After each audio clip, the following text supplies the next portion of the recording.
डालियां तोड़ के ले आते हैं और मोहल्ले में पत्तियां बांटते हैं और सोचते हैं मैंने पुण्य कमाया। नहीं नहीं, इससे पुण्य की प्राप्ति नहीं। एक बड़ा सुंदर संवाद आता है।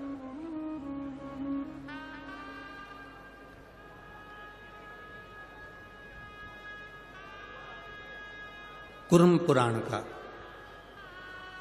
एक गिद्ध जंगल में रह रहा है और उस गिद्ध का पूरा परिवार जंगल के अंदर है।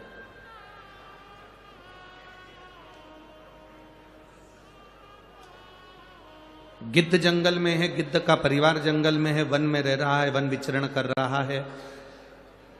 अब गिद्ध करता क्या है? उसका तो काम एक ही है, मांस नोचना, मांस को खाना।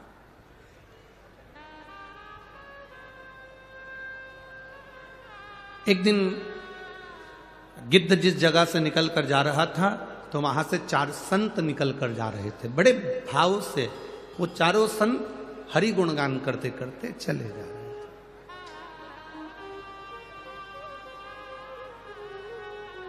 भगवान का भजन करते करते, प्रभु का नाम लेते लेते चले जा रहे।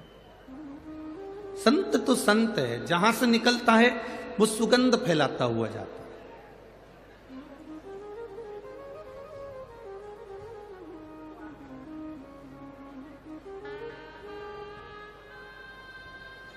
एक बेकार व्यक्ति और एक अच्छा व्यक्ति, एक अच्छे व्यक्ति का संग और एक बेकार व्यक्ति का संग। बेकार व्यक्ति का संग नाली के कीचड़ के समान होता है। अगर नाली के कीचड़ को नहीं हिलाओगे, तुम सोचो कि ये बदबू नहीं मारेगा, तो भी वो नाली का कीचड़ उसके पास बैठे रहोगे तो वो बदबू मारेगा ही। और अच्छे व्यक्ति का संग इत्र की तरह होता है, वो जहां से लगा कर जाएगा उसके पास वाले को सुगंध जरूर देता हुआ जाएगा। उसके पास वाले को सुगंध जरूर देगा। अब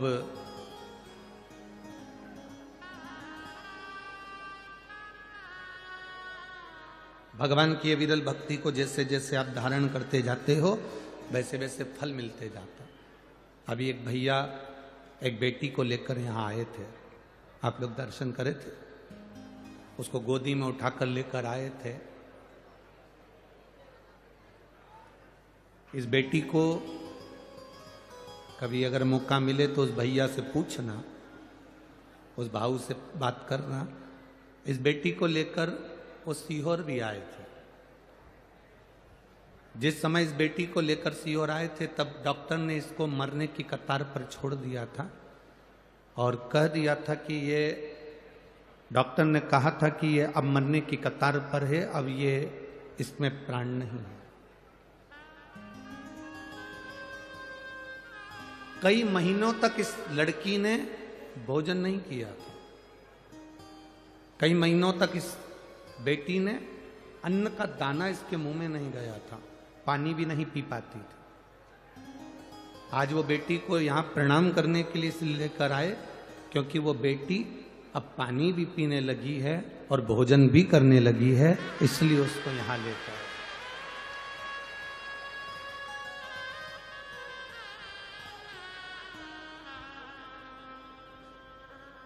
कि बाबा इतना संभाला है,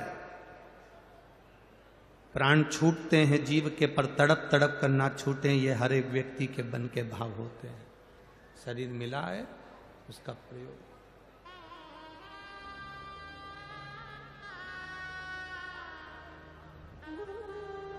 पहले पूरी की पूरी लेटी रहती थी, शुद्ध नहीं थी, देखती नहीं थी। अब वो कह रहे थे कि इसमें थोड़ा ज्ञान आया, अब समझने लगी है, देखने लगी है और सब उसके मन का भाव भी जानती है।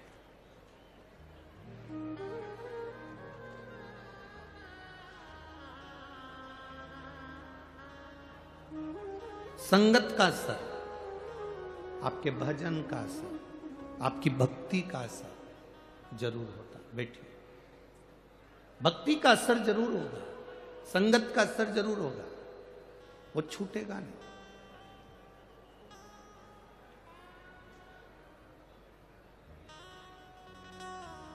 शिव कथा कह रही है कि गिद्ध ने 4 संतों को जाते हुए देखा तो वो भजन करते करते जा रहे थे, स्मरण करते करते जा रहे थे, स्मरण करते करते। राम कृष्ण हरि जय राम कृष्ण राम कृष्ण हरि राम कृष्ण हरि राम कृष्ण हरि राम कृष्ण हरि। भजन करते करते वो जा रहे हैं, स्मरण करते करते वो जा रहे हैं। अब गिद्ध को लगा कि संत जा रहे हैं तो क्यों ना थोड़ा सा ये क्या बात करते करते जा रहे हैं, मैं जाऊं इनकी सुनते सुनते।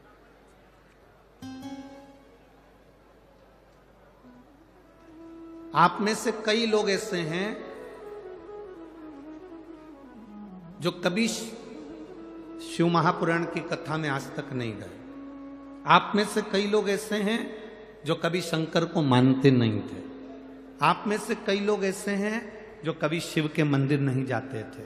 आप में से कई लोग ऐसे हैं अगर पड़ोसी भी जल चढ़ाने जाता था तो हंसते थे, पर जब धीरे धीरे आप अच्छी संगति में आए और आपने शिव जी को पहचानना प्रारंभ करा तब बाबा को जान गए।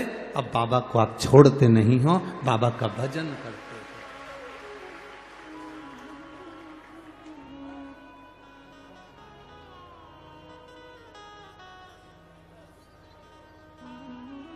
कल एक पत्र था, कोई विपिन जी हैं, उन्होंने लिखकर भेजा था, नीचे इसमें रखा होगा, ढूंढेंगे समय लगेगा। उन्होंने उस पत्र में लिखा था, गुरुजी अब की बार हम कथा सुनने के लिए आए हैं तो 10 दिन के कपड़े लाए हैं। तो हम आपसे पूछे कि कथा तो धूलिया में 5 दिन की है, फिर 10 दिन के क्यों लेके आए हो?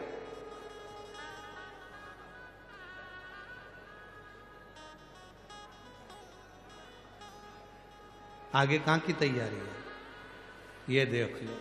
हम तो बोले ही नहीं।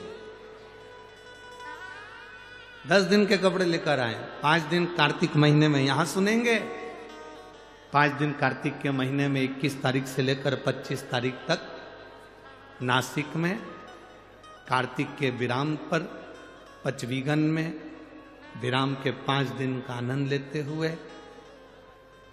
देव दीपावली शिव महापुराण की कथा 2 बजे से 5 बजे तक नासिक में श्रवण कर लेंगे।